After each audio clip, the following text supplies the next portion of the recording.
Bhagwan Sri Krishna has told the human soul about renunciation, that is, along with not desiring the fruits.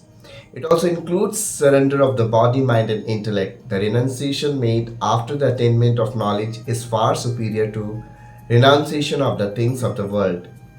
The Lord states that this knowledge, with honesty, leads to the purity of the mind and real service to God and Guru with devotion. Real knowledge is to know the soul or consciousness which is inside the human being. It is only after doing meditation for a long time that one can experience that soul or pure consciousness. For this, man should have unwavering faith in God, must be surrendered, and by removing the attachment of the senses to the things of the world, one should put towards that self-consciousness within himself. Only then he can attain the ultimate peace and bliss. God is telling how to do meditation now. Before meditating, man has to free his mind from desires, fear, and anger. For that, man has to connect with himself, which can be done only through meditation. External things cannot by themselves make a man restless. This is when the mind, body, and intellect come in contact with them through the senses. But if a person controls them within the mind, then he starts feeling peace and calmness, which is needed for meditation. As soon as you focus, the whole energy gets collected and starts increasing. Focus on your natural breath as it comes in and goes out is the best one. That will sharpen the focus and concentration both. Now try to keep focusing in between the eyebrows and simultaneously keep breathing naturally. Irrelevant and weird thoughts may disturb the process, but better to ignore and neglect that and keep practicing to focus on the breath and between the eyebrows. With time, one would start experiencing peace, bliss, and better control of oneself. Breathing in is pran and exhaling is apan. This process makes our mind even. Due to this, a rhythm is created in our breath.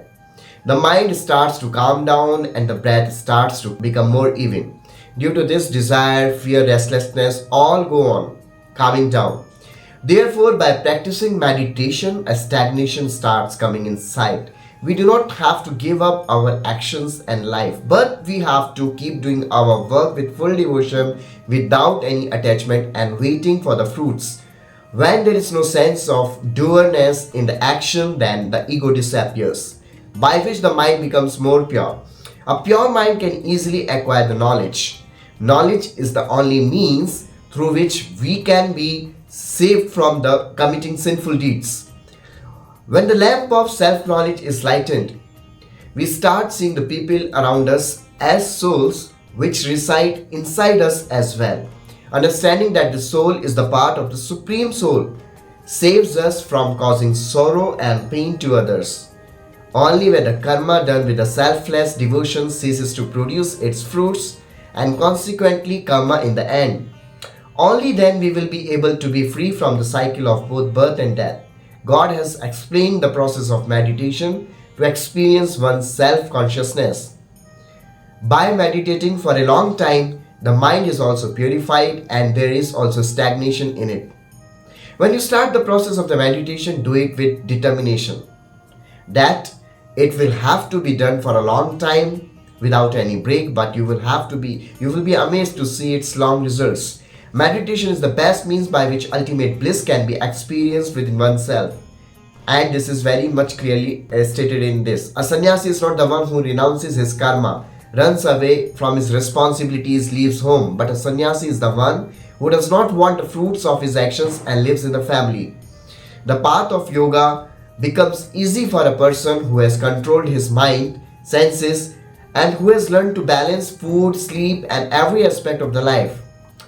While moving forward on the path of the yoga, even if the yogi's sadhana remains incomplete due to any kind of the obstruction or disturbance, then his sadhana is never destroyed. Rather, the impressions of the sadhana are printed in the mind as smriti, which in the next life he will be able to regain himself from a very young age. Progress starts happening very fast then. Yogi is said to be the best of ascetics, those who read scriptures and then those who do fruitful deeds, because yoga is that process which connects the man to his true nature, that is true self. In the fire of the yoga, all the samskars, impressions and desires of his mind are consumed, which frees him from the cycle of birth and death. Lastly, the devotion is given the highest place.